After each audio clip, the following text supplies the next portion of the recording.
with this, let me explain the difference between speech delay and language delay.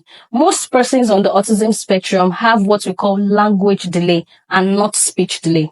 Okay. Now, the reason is, they have a problem understanding why they should communicate, they don't even understand language. It's like I go to let me just say I traveled to Port Harcourt and I went to a native place where they're speaking a particular language.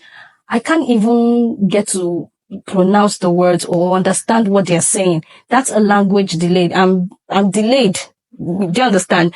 So people on the autism spectrum, okay, they don't see the need, or they don't understand. That's the word. They don't understand the need why they have to communicate. So understanding language, that's why, of course, autism is not just about, delay in speech and language. There are other things that you would know, okay, this child has autism, behavior, self-help, a whole lot of other things. But of course, one of the main things you would know that a child has autism is communication.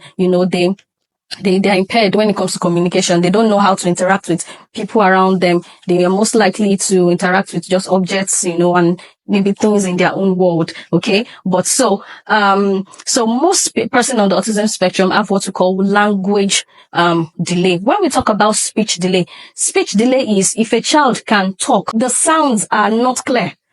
For instance, if a child is supposed to say, maybe pronounce long and say tongue, maybe replacing L with T. Or imagine me talking now and I don't have an S sound.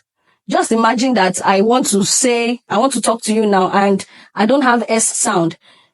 You can imagine that everything I'm going to be saying right now will not make sense to you because the S sound is there. So that is a speech delay.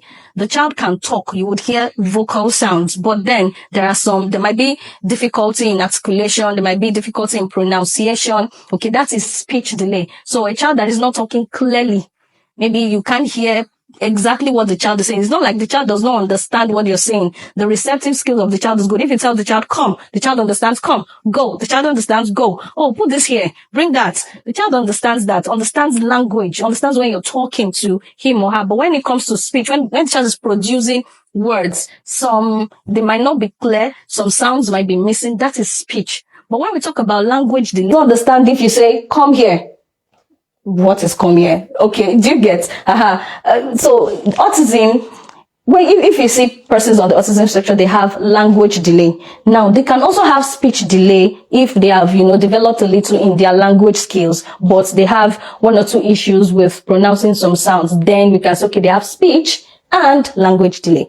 Do we understand?